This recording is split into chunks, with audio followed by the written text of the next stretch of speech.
নমস্কাৰ প্ৰিয় দৰ্শক দি প্ৰাইম শোলৈ সকলোকে স্বাগতম জনাইছো মই পাৰ্থ বৰা। প্ৰিয় দৰ্শক আজি দুটা খবৰ, এটা হৈছে দিল্লীত শান্তি চুক্তি স্বাক্ষৰ হৈছে আদিবাসী বিদ্ৰোহী সংগঠনৰ সৈতে আৰু অসমৰ আদিবাসীসকলক এই চুক্তিৰ যোগেদি ভালেখিনি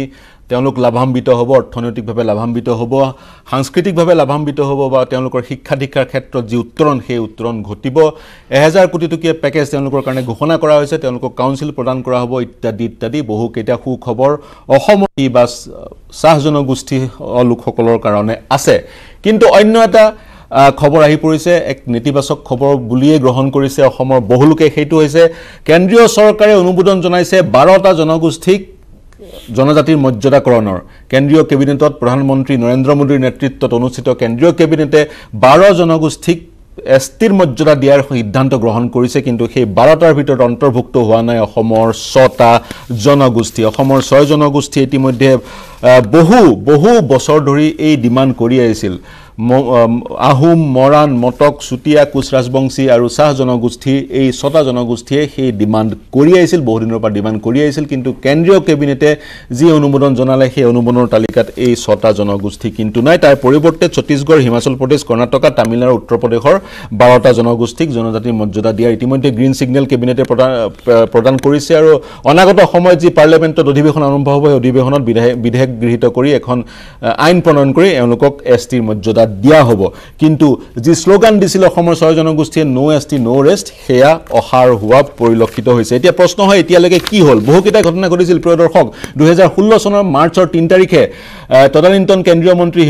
সৰ্বানন্দ সোণোৱালৰ কিৰণ ৰিজিজুৰ অধ্যক্ষতাত এখন বৈঠক অনুষ্ঠিত হৈছিল গৃহ মন্ত্ৰালয়ত। অসমৰ 6 জনগোষ্ঠীৰ যিসমূহ সংগঠন, সেই সংগঠনসমূহ তাত উপস্থিত আছিলে। এক বিজয় উৎসৱ উদযাপন কৰা হৈছিলে। জনগোষ্ঠীয় নেতাসকলে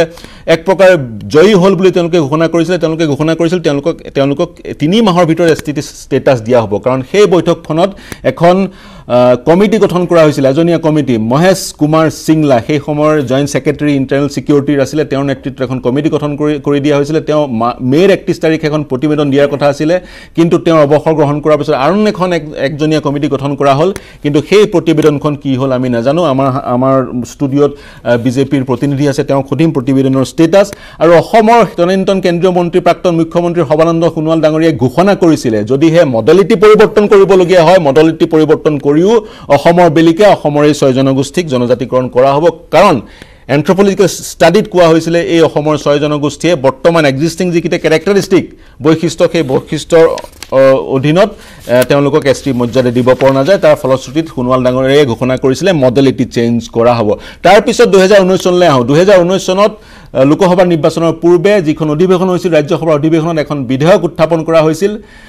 ৰাজ্যসভাত। আৰু বিধেয়কখন ৰাজ্যসভাত উত্থাপন কৰা হৈছিল যাতে পৰৱৰ্তী সময়ত নিৰ্বাচন আহিলেও বিধেয়কখন লেপছ নহয়। যদি লোকসভাত উত্থাপন কৰা হ'ল হয়, বিধেয়কখন লেপছ হৈ গ'ল হয়। কিন্তু ৰাজ্যসভাত বিধেয়কখন এতিয়াও আছে, জীৱিত হৈ আছে বিধেয়কখন। কিন্তু তাৰ পিছত 2019 চনৰ পিছত বহুকেইটা ৰাজ্যসভাৰ অধিৱেশন হ'ল, কিন্তু এই বৈঠকখন অন্তৰ্ভুক্ত নহ'ল। গতিকে এয়া হৈছে এই মুহূৰ্তলৈকে আপডেট। আৰু দিল্লীত যি ঘটনা ঘটিছিল, বিশেষকৈ যিহেতু মই দিল্লীত কৰ্মৰত হৈ আছিলোঁ সাংবাদিক হিচাপে, গৃহ মন্ত্ৰালয়লৈ খবৰ লোৱাৰ দায়িত্ব মোৰেই আছিল। গতিকে এইখিনি মই প্ৰত্যক্ষভাৱে দেখিছোঁ। আৰু এই সন্দৰ্ভত যি বা বাতৰি প্ৰদান কৰিছোঁ য'ত মই কৰ্মৰত হৈ আছিলোঁ। এতিয়া এই বিষয়ে আলোচনা কৰিম। বিষয় দুটাৰ কথা আলোচনা কৰিম। আমাৰ সৈতে ষ্টুডিঅ'ত সংযুক্ত হৈ আছে ঋতুবৰণ শৰ্মা, মুখপাত্ৰ বিজেপি। আমাৰ সৈতে উপস্থিত আছে ষ্টুডিঅ'ত বলোৰাম বৰ্মন, আক্ৰাছুৰ সভাপতি। আমাৰ সৈতে দিল্লীৰ পৰা সংযুক্ত হৈ আছে ডেভিড হোৰো, প্ৰাক্তন নেতা, আদিবাসী ছাত্ৰ সন্থা। তেওঁৰ কাৰণে এটা ভাল দিন, তেওঁৰ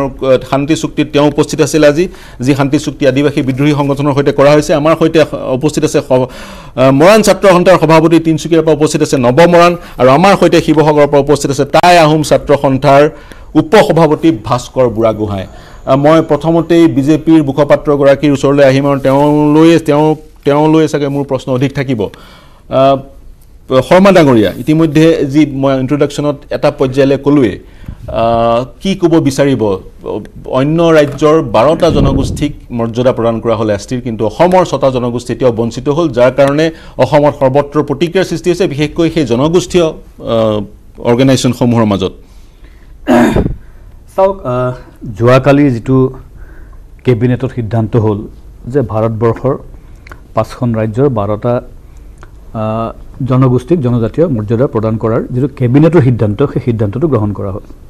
ইয়াৰ পৰৱৰ্তী অৱস্থাত কেবিনেট মেমৰেণ্ডাম হ'ব আৰু সেয়া সংসদলৈ যাব সংসদত গৃহীত হোৱাত কোনো অসুবিধা নাই এবছলিউট মেজৰিটি আছে হয় দ্বিতীয়তে যিটো ঘটনা যোৱাকালি হ'ল যিটো ঘটনাৰ বাতৰি আলম লৈ আজি আমি এই আলোচনা চক্ৰত আছোহি এই একেই ঘটনা কিন্তু আজিৰ পৰা প্ৰায় 3 বছৰ বুলি কৈছো মই 2019 চনৰ 8 জানুৱাৰী তাৰিখে মই কৈছো ৰাজ্যসভাত হয় 8 জানুৱাৰী তাৰিখেও এই যি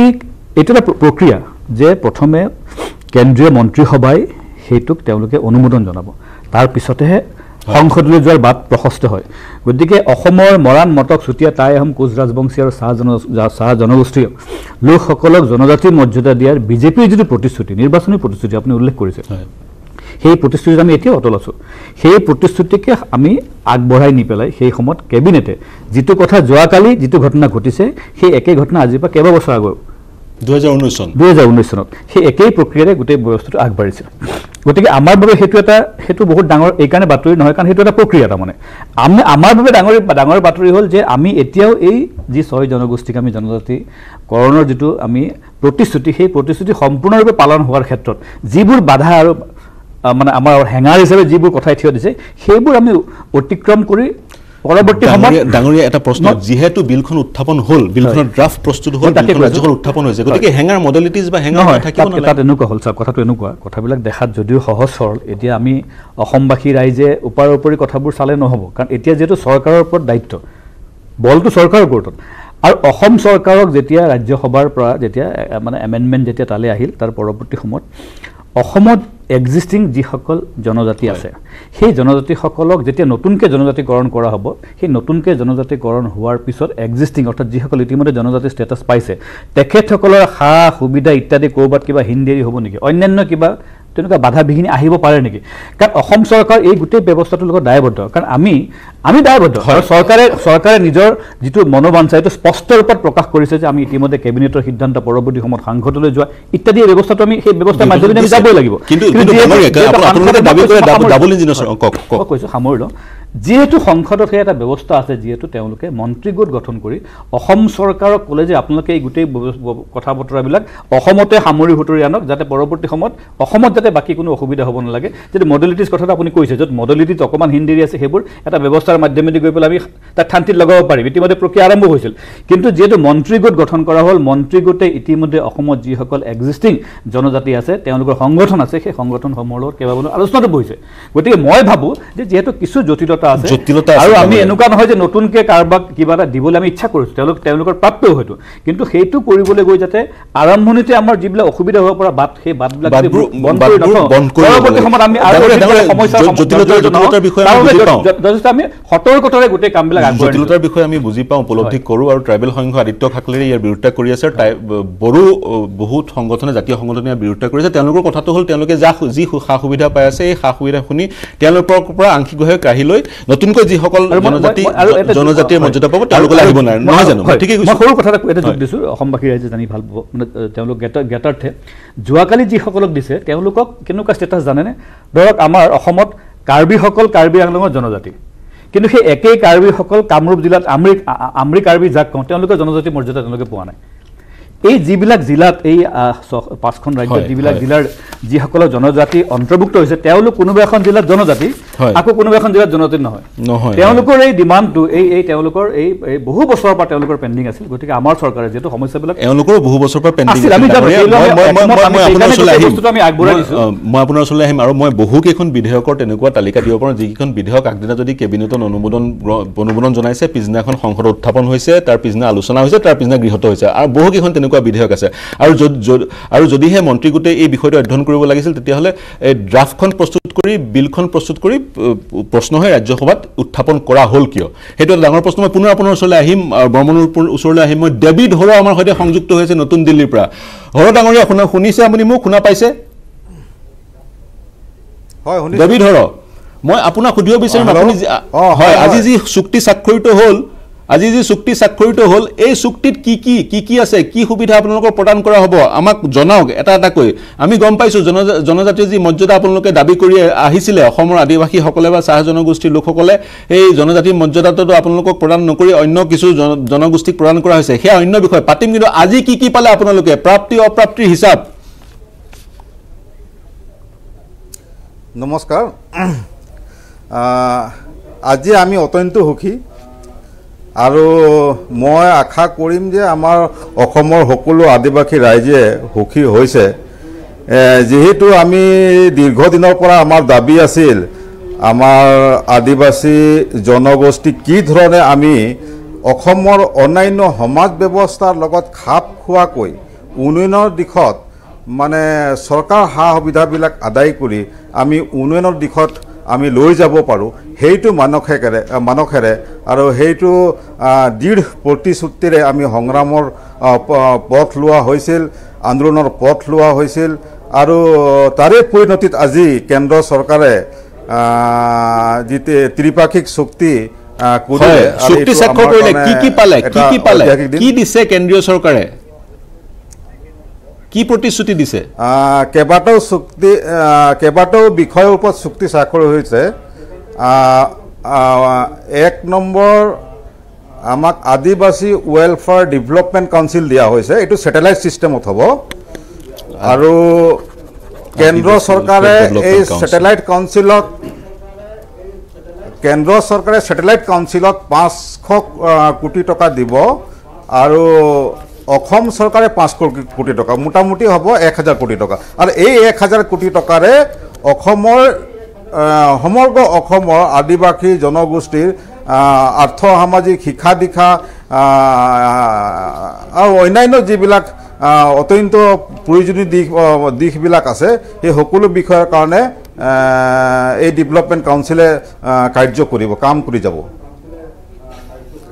আৰু ইয়াৰ ওপৰতে বিশেষকৈ 1000 কোটি টকা পাব হয় ডাঙৰীয়া কৈ যাওক চাহ বাগিচা কি কৈছিল কৈ যাওক চাহ বাগিচাৰ লেণ্ড লাইটৰ কথাটো এই চুক্তিত সন্নিৱিষ্ট হৈছে যি চাহ বাগিচাৰ মালিকসকলে অতিৰিক্ত যি ভূমি দখল কৰি আছে সেই ভূমিবিলাকক এই চাহ শ্ৰমিকসকলক মানে আদিবাসীসকলক দিয়াৰ ব্যৱস্থাটো ইয়াত সন্নিৱিষ্ট হৈছে আৰু যিসকল উগ্ৰপন্থী আছিলে তেওঁলোকে আজি 1100 কেডাৰ আছিলে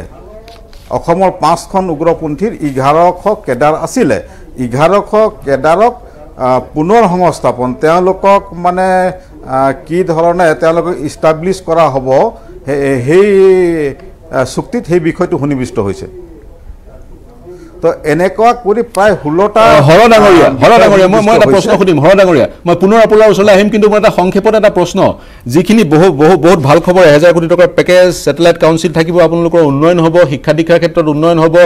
বিশেষকৈ আপোনালোকে লেণ্ড ৰাইট পাইছে ভূমিৰ অধিকাৰ পাইছে চাহ বাগিচাৰ মালিকসকলে যি ভূমি দখল কৰি আছিলে সেই ভূমি আপোনালোকলৈ হস্তান্তৰ হ'ব খুবেই ভাল খবৰ কিন্তু আপোনালোকৰ যি এক দাবী আছিলে দীৰ্ঘকালীন জনজাতিকৰণৰ সেই দাবীত আপোনালোক এতিয়া অটল হৈ আছে নে বা এইখিনি যিখিনি সুবিধা পালে এইখিনি সুবিধাৰ যোগেদি আপোনালোকে জনজাতি মৰ্যাদা পোৱাৰ পিছত যি সুবিধা পালে হয় তাতকৈ বেছিয়ে সুবিধা পালো বুলি ভাবিছে নেকি বা কি ক'ব বিচাৰিব সেই দাবীৰ ক্ষেত্ৰত নাই আমি আমাৰ জনজাতিকৰণৰ দাবীটো আছিল আৰু স্বায়ত্ত শাসনৰ দাবীটোও আছিল মানে আমাৰ যেটো 5খন 6 গোটে তেওঁলোকে স্বায়ত্ত শাসন দাবী আগৰ পৰাই আছিল পূৰ্বৰ পৰাই তেওঁলোকৰ আছিল আৰু আদিবাসী ছাত্ৰ সন্থা জনজাতিকৰণ প্ৰদানৰ দাবী আছিল গতিকে আমাৰ দুইটাই প্ৰয়োজন আছিল গতিকে এতিয়া আমি স্বায়ত্ত শাসনটো পাইছো স্বায়ত্ত শাসন ঠিক নহয় এটো মানে কাউন্সিল হয় এটো ডেভেলপমেণ্ট কাউন্সিল গতিকে আমি এটা পাইছো আৰু নিশ্চয় আমাৰ আৰু আশা আছে আমি উন্নতিৰ পথত আগুৱাই যাব বিচাৰো সকলো জাতি জনগোষ্ঠীৰ সমপ্ৰজাত গতিকে আমাৰ জনজাতিকৰণটো প্ৰয়োজন আছে আৰু আমি আশা কৰিম যে চৰকাৰে এই পৰ্যায়ক্ৰমে সেই কথাবিলাকো নিশ্চয় চিন্তা কৰিব হয় স্বাভাৱিক চৰকাৰে চিন্তা কৰিব আজি আপোনালোকক ডেভেলপমেণ্ট কাউন্সিল দিলে পৰৱৰ্তী সময়ত জনজাতিকৰণ দিবলৈ আশা ৰাখে মই বৰ্মন ডাঙৰীয়া আপোনাৰ ওচৰলৈ যাব বিচাৰিম মই দিল্লী যন্ত্ৰ মন্ত্ৰত বহুত আপোনালোকে ধৰ্ণাৰ কাৰ্যসূচী কৰিলে প্ৰতিটো জনগোষ্ঠীয় সংগঠনে নো এছটি নো ৰেষ্ট আপোনালোকৰ শ্লোগান এছটিজ আৰু লিগেল ডিমাণ্ড ইত্যাদি শ্লোগান কিন্তু ইতিমধ্যে শৰ্মা ডাঙৰীয়া বিজেপিৰ প্ৰতিনিধি তেওঁ উল্লেখ কৰিলে চৰকাৰৰ সদিচ্ছা আছে কিন্তু তাত বহু জটিলতা আছে কি ক'ব বিচাৰিব দেশৰ কিন্তু অন্য ৰাজ্যৰ 12টা জনগোষ্ঠী জনজাতিকৰণৰ মৰ্যাদা দিলে শৰ্মা ডাঙৰীয়া কোৱা মতে নিজৰ ৰাজ্যত চাওক যোৱাকালি কেবিনেটত যেটো সিদ্ধান্ত লৈছিল 5খন ৰাজ্যৰ 12টা জনগোষ্ঠীক জনজাতিকৰণ কৰাৰ ক্ষেত্ৰত যি সিদ্ধান্ত লৈছে আমি আদৰণি জনাইছোঁ কিন্তু এটা কথা তাৰ লগতে আমি ক'ব বিচাৰিছোঁ কি কেৱল খালি সিহঁতে কৰিবনে নাই খালি সিহঁতে যদি আজি কেবিনেটত যি বস্তুটো উত্থাপন কৰিলে সেইটো তেনেকৈ থাকে নেকি আমাৰ এটা সন্দেহ আছে কাৰণ এই বিজেপি চৰকাৰৰ প্ৰতি আমাৰ বহুতো আশা ভৰসা সব আছিলে আপোনালোকে গম পায় অসমৰ বিশেষকৈ কোচ ৰাজবংশী মানুহখিনি বিশেষকৈ প্ৰায় 99% মানুহে বিজেপিক ভোট দি কিন্তু চৰকাৰত আনিছিল কিন্তু কথা হ'ল কি সিহঁতৰ যিহেতু কথা আৰু কামৰ মাজত কিন্তু বহুত আমি পাৰ্থক্য দেখা পাইছোঁ আপোনালোকে গম পায় যেতিয়া কা আন্দোলন হৈ গ'ল কা আন্দোলনৰ প্ৰসংগটো পিছত আহিম আপুনি জনজাতিকৰণৰ কথাটো কওক কা আন্দোলনৰ সময়তে মই কৈছোঁ কি কা আন্দোলনৰ সময়ত এতিয়া অসমৰ 6 জনগোষ্ঠীক জনজাতিকৰণ কৰাৰ ক্ষেত্ৰতে তৎকালীন এটা সিদ্ধান্ত ল'লে ৰাজ্যসভাত বিলখন উঠালে কিন্তু উঠাৰ পিছত কাৰ্যকাৰী কি কৰিলে আজি ইমান দিন চাওক 2020 চনত যেতিয়া আমাৰ শেষৰ এখন বৈঠক হৈছিলে আমাৰ কোচ ৰাজবংশী যিমান আমাৰ দল সংগঠন আছে সবেই আহি লাষ্ট এখন প্ৰতিবেদন দিব কৈছিল তেতিয়াৰ অধ্যক্ষ আছিল বৰ্তমানৰ মুখ্যমন্ত্ৰী হয় তেতিয়া সিহঁতে কৈছে কি আমাৰ আপোনালোকৰ আৰু কোনো আলোচনা নাই এতিয়া আৰু শেষত আপোনালোকৰ প্ৰতিবেদনটো আমি 1 মাহৰ ভিতৰত পঠাম এতিয়া সেই প্ৰতিবেদনক লৈ এতিয়া ৰাজনীতি কৰি আছে এটা কথা চাওক বিজেপিৰ সদিচ্ছা যদি থাকিলে হৈ আজি অসমৰ কোচ ৰাজবংশীসকলৰ কথা কোনে নাজানে বিশেষকৈ অসমৰ কোচ ৰাজবংশীসকল আজি আমি আৰ্থিকভাৱে ৰাজনৈতিকভাৱে কিমান আমি দুৰ্বল হৈ পৰিছোঁ আপুনি ভালকৈ গম পায় আপুনি যদি অল অসমৰ ভিতৰত যদি আপুনি অবিভক্ত গোৱালপাৰা কথাটো ভাবে তাত আমি কেনেকৈ আছোঁ আমাৰ নিজৰ তাতে ভূমিৰ অধিকাৰ নাই অৰ্থনৈতিক আমি দুৰ্বল ৰাজনৈতিকভাৱে আমাক পেৰালাইজ কৰা হৈছে কিন্তু সেইবোৰ কথা আজি প্ৰতিবেদনৰ কিবা জটিলতা আছে ক'ত জটিলতা থাকে আজি কা আন্দোলনৰ ক্ষেত্ৰতো সিহঁতৰ একো জটিলতা আছে ইমান আন্দোলন কৰাৰ ক্ষেত্ৰত এতিয়া আমি সংবিধানৰ গণ্ডিত থাকি কোচ জনগোষ্ঠীৰ সুৰক্ষা বিচাৰিছোঁ তাৰ মাজত ইয়াৰ জটিলতা থকাৰ কোনো প্ৰশ্ন থাকিবই নোৱাৰে এটা কথা দুটা জটিলতাৰ কথা কৈছে বড়োসকলে বিৰোধিতা কৰি আছে তেওঁলোকৰ যিখিনি ফেচিলিটিজ সেইখিনি আপোনালোকে লাভ কৰিব আংশিকভাৱে দ্বিতীয়টো হৈছে মডেলিটিজ জটিলতা দুটাই তাৰ মাজত যিটো মডেলিটিৰ কথাটো আছে এতিয়া বড়োসকলৰ যিখিনি আজি ইহঁতৰ কাউন্সিলত উপভোগ কৰিছে তাতে কোচ ৰাজবংশী মানুহখিনি নাই নেকি তাতে আমি সহযোগ কৰা নাই নেকি তাৰে কোচ ৰাজবংশী যেনেকৈ মানে সমিল মিলেৰে আমি চলি আছোঁ আমাক কোচ ৰাজবংশী সকলক জনজাতিকৰণ কৰিলে সেইটো আপত্তিটো কাৰ থাকিব পাৰে বিশেষকৈ মই বিজেপি চৰকাৰক এটা কথা ক'ব বিচাৰোঁ আপোনালোকৰ প্ৰত্যেকটো শ্লোগান এনেকৈ আহে আপোনালোকে হিন্দুত্ববাদীৰ কথা কয় আপোনালোকে খিলঞ্জীয়াৰ কথা কয় কিন্তু খিলঞ্জীয়াৰ কথা কেৱল আপোনালোকে মিডিয়াৰ আগতে ফুলজাৰি মৰাৰ কথা ক'ব বিচাৰে কিন্তু কাৰ্যক্ৰমত আমি সেইটো দেখিবলৈ পোৱা নাই মই আহ্বান জনাইছোঁ বিজেপি চৰকাৰক বিশেষকৈ অসমৰ কোচ ৰাজবংশীসকলক অনতিপলমে জনজাতিকৰণ কৰাৰ সিদ্ধান্ত ল'ব লাগে নহ'লে পৰৱৰ্তী কিন্তু আমি অসমৰ কোচ ৰাজবংশীসকল মেঘালয়ৰ যিখিনি কোচ ৰাজবংশী আছে লগতে বেংগলৰ যিখিনি কোচ ৰাজবংশী আছে আমি সমিল মিলেৰে আমি এটা আলোচনা কৰি আছোঁ যদি অতি কম সময়ৰ ভিতৰতে যদি আমাৰ দাবীখিনি যদি আমাক পূৰণ নকৰে তেতিয়া কিন্তু ভয়ংকৰ আমি কাৰ্যসূচী হাতত লৈ আমি নৰ্থ ইষ্ট আমি পেৰালাইজ কৰি দিয়াৰ ব্যৱস্থা কৰিম কাৰণ এটা কথা মই আজি স্পষ্ট আকাৰে আপোনাৰ এই মিডিয়াৰ জৰিয়তে মই এটা কথা ক'ব বিচাৰিছিলোঁ এতিয়া চৰকাৰৰ যিটো দমন নীতি আৰু ৰঙা চকু সেইটো আমাৰ যিটো সৰলতা কিন্তু দুৰ্বলতা যদি ভাবি আছে সেইটো ভুল সিদ্ধান্ত আমাৰ যি আগত যিটো বন্ধৰ দৰে কাৰ্যসূচী লোৱা হৈছিল তাতকৈ ভয়াৱহ কাৰ্যসূচী আমি হাতত ল'ম কাৰণ আমি বাধ্য ডাঙৰীয়া মই যন্ত্ৰ মন্ত্ৰৰ মই ইতিমধ্যে যন্ত্ৰ মন্ত্ৰৰ কথা উল্লেখ কৰিছোঁ মই অন্য কি প্ৰতিনিধিসকললৈ যাম যন্ত্ৰ মন্ত্ৰত বহুত ধৰণা কাৰ্যসূচী আপোনালোকে পালন কৰিলে আপোনাৰ মই কথা কোৱা নাই অন্যান্য জনগোষ্ঠীয় সংগঠনসমূহে নেতাসকলে সংবাদ মাধ্যমক ক'লে অস্ত্ৰ তুলি ল'ম বুলি ক'লে বহু হুংকাৰ দিলে কিন্তু মই নাম ক'ব নিবিচাৰোঁ পিছৰ পৰ্যায়ত সেই জনগোষ্ঠীয় সংগঠনৰ নেতাই বিজেপিত যোগদান কৰি আজি বিভিন্ন বিজেপিৰ বিভিন্ন পদবীত তেওঁলোকে অধিষ্ঠিত হৈ আছে মই পুনৰ আপোনাৰ ওচৰলৈ যাম আপোনাৰ ওচৰত তেনেকুৱা উদাহৰণ আছে আপুনি মানে না মানে তেনেকুৱা বহুত আছে মই তেওঁলোকৰ ওচৰলৈ যাব লাগিব আপুনি সংক্ষেপত কওক আচ্ছা মই তাতে এটা কথা ক'ব বিচাৰিছিলোঁ কি বৰ্তমান আমাৰ কোচ ৰাজবংশী জনগোষ্ঠীক যিহেতু আমাৰ মাজৰ আন্দোলনটো ভাগ কৰি দিয়াৰ ক্ষেত্ৰতে কমলাপুৰ অট'নমাছ কাউন্সিলখন দিছে সেইটো কথা মই আজি বাৰ কৈছোঁ আমাৰ কমলাপুৰ অট'নমাছ কাউন্সিলত যিসকল নেতৃত্ব আছে সেই নেতৃত্বসকল ৰাইজৰ ভাল কাম কৰাৰ কাৰণতে সিহঁতক আগবাঢ়ি দিয়া হৈছে হয় কিন্তু ইয়াত সিহঁতে UPSC APSC এক্সাম দি সিহঁতে কিন্তু তাতে সিহঁতে চাকৰি পোৱা নাই তো তাৰ কাৰণতে মই এই আপোনালোকৰ ইয়াৰ জৰিয়তে মই আহ্বান জনাব বিচাৰিছোঁ আপোনালোকে মুখ্যমন্ত্ৰী মহোদয় পোনপটীয়াকৈ প্ৰশ্ন কৰক ৰাজহুৱাভাৱে প্ৰশ্ন কৰি সোধক যদি কম সময়ৰ ভিতৰতে যদি আমাক যদি জনজাতিকৰণ কৰাৰ যদি কোনো বাস্তৱ পদক্ষেপ যদি হাতত নলয় তেতিয়াহ'লে কাউন্সিলখন ভংগ কৰি দি হ'লে আমি পুনৰ ৰাজপথত ওলাই আহি কাৰণ আমাৰ যি অস্তিত্ব সংকটত পৰিছোঁ সেইটো আমি আপুনি ক'ব বিচাৰিছে এনেকুৱা ছেটেলাইট কাউন্সিলে সমস্যা সমাধান নহয় মই ছেটেলাইট কাউন্সিলে সমস্যা সমাধান নহয় মই অন্য কেইগৰাকীৰ ওচৰলৈ যাব বিচাৰিম নৱ মৰাণ আপোনাৰ ওচৰলৈ যাব বিচাৰিছোঁ শুনি আছে আপুনি মৰাণ আপুনি শুনি আছে মই আপোনাক সুধিব বিচাৰিম কি কেনেদৰে বিশ্লেষণ কৰিব আপোনালোকেও বহুত ধৰ্ণা কাৰ্যসূচী পালন কৰিলে একত্ৰিত হৈ 6 জনগোষ্ঠীৰ ছাত্ৰ সংগঠন অন্যান্য সংগঠন হৈ বিভিন্ন ধৰ্ণা কাৰ্যসূচী পালন কৰিলে কিন্তু বিজেপিয়ে প্ৰতিশ্ৰুতি দিয়াৰ পিছতো আপোনালোকৰ যি জনজাতিকৰণৰ দাবীটো সেই দাবীটো পূৰণ কৰা নহল মই কৈছো 2016 চনতে জনগোষ্ঠীয় সংগঠনসমূহে বিজয় উৎসৱ পালন কৰিছিল ঘোষণা কৰিছিল কিৰেণ ৰিজিজু আৰু সৰ্বানন্দ সোণোৱালে জনজাতিকৰণ এক প্ৰকাৰ হৈ গল 3 মাহত হ'ব কিন্তু কমিটি এখন কমিটি গঠন হল তাৰ আৰু এখন কমিটি গঠন হল কমিটি প্ৰতিবেদনৰ কি হল কি কথা আমি গম নাপাওঁ আৰু সকলো চালিজাৰি নুচুৱাকৈ মডেলিটিজ কি থাকিব বা অন্যান্য কাৰকসমূহ কি থাকিব চালিজাৰি নুচুৱাকৈ ইতিমধ্যে এখন ড্ৰাফট ততাতৈকে প্ৰস্তুত কৰি ৰাজ্যসভাত এখন বিল উত্থাপন কৰা হৈছিল আৰু বিলখনৰ বৰ্তমানৰ অৱস্থিতি কি আমি গম নাপাওঁ আপোনাৰ পৰা প্ৰতিক্ৰিয়া ল'ব বিচাৰিম মৰাণ হয় অতি দুৰ্ভাগ্যজনক কথা যোৱাকালি কেন্দ্ৰীয় কেবিনেটে অন্যান্য ৰাজ্যৰ 12টাকৈ জনগোষ্ঠীক জনজাতিকৰণৰ মৰ্যাদা দিয়াৰ কথাখিনি চিন্তা চৰ্চা তেওঁলোকে কৰিলে সেইটো এটা খুবেই ভাল কথা যে আমাৰ দৰে হেবিলাক জনগোষ্ঠীও জনজাতিকৰণৰ মৰ্যাদা পোৱাৰ যোগ্য কিন্তু তাৰ লগে লগে আমি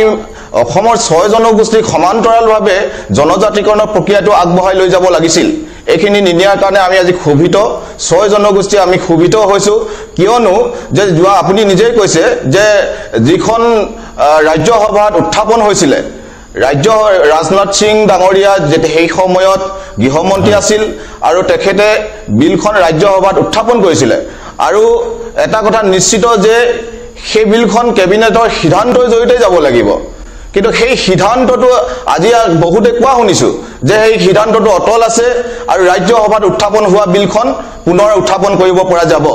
কিন্তু এতিয়া এটা কথা হল যে আৰজিআই এতিয়া সম্পূৰ্ণভাৱে আৰজিআই যেটো ৰিপোৰ্ট আৰজিআই ৰিপোৰ্ট নোহোৱাকে নিশ্চিতভাৱে কেতিয়াও ৰাজ্যসভাত বিল উত্থাপন হ'ব নোৱাৰে বা লোকসভাত বিল উত্থাপন হ'ব নোৱাৰে গতিকে আৰজিআই যেতিয়া ৰিপোৰ্ট দিছে যে মৰাণকে ধৰি 6টা জনগোষ্ঠীক জনজাতিকৰণ কৰিব পৰা যাব তাৰ পিছতে বিলখন উত্থাপন কৰিছে গতিকে তেনেকুৱা এটা পৰিস্থিতিত অসমৰ অন্যান্য সমস্যাৰ দুহাই দি এই জনগোষ্ঠীক এটা কিন্তু বঞ্চনা কৰি থকাটো অতি দুৰ্ভাগ্যজনক কথা আমি এইটো কথা কম গতিকে অতি শীঘ্ৰে জনজাতিকৰণৰ প্ৰক্ৰিয়াটো আগবঢ়াই লৈ যাব লাগে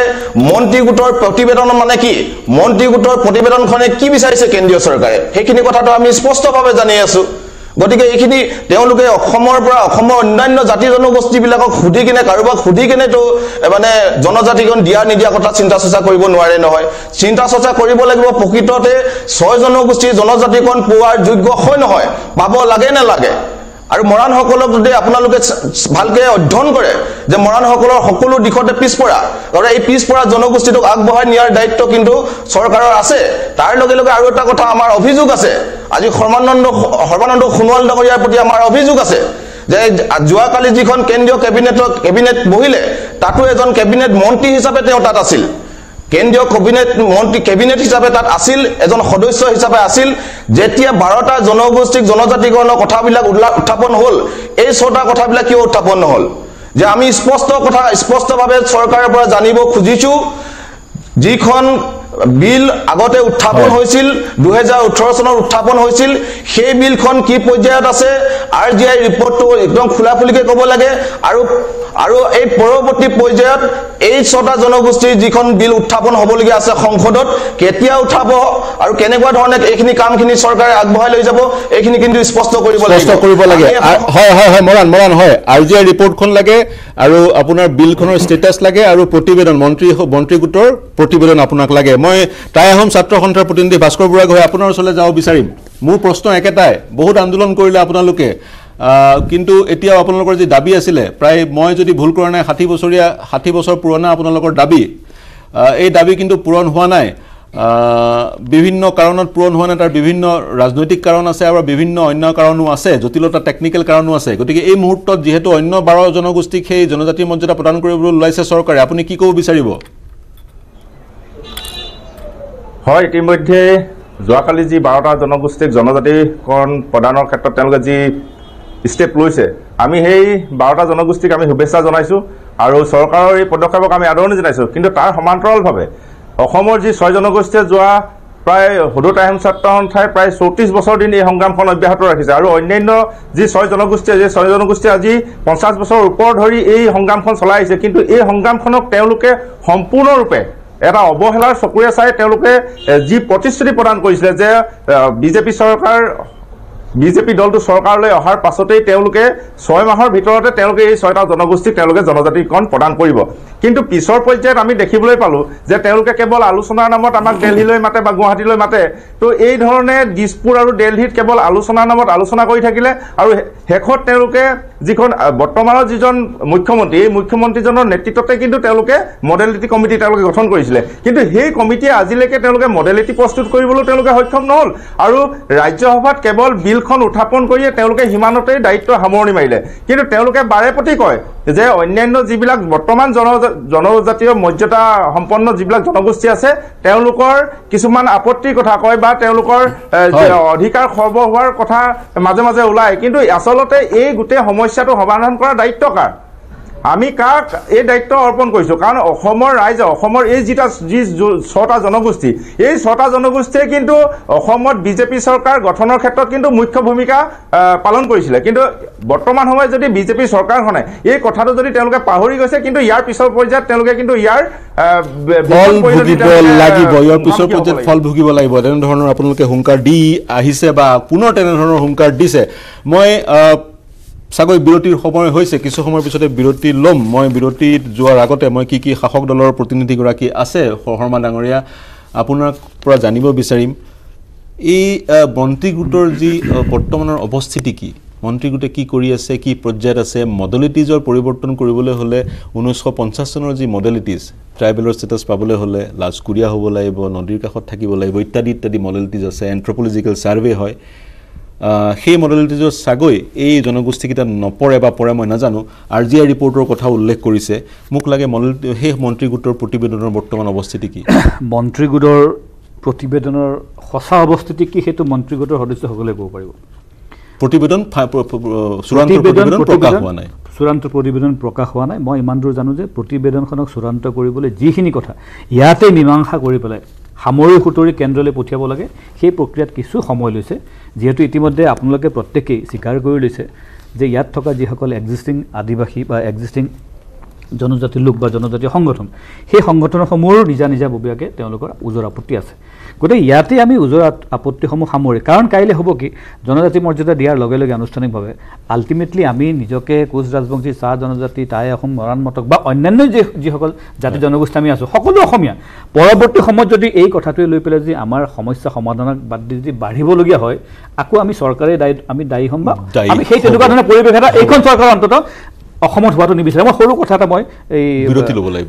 বিৰতিৰ পিছত ক'ব নিশ্চয় মই এটা বিৰতি ল'ব লাগিব বিৰতিৰ পিছত মই পোনে ঋতুপৰ্ণ শৰ্মাৰ ওচৰলৈ যাম বহুকেইটা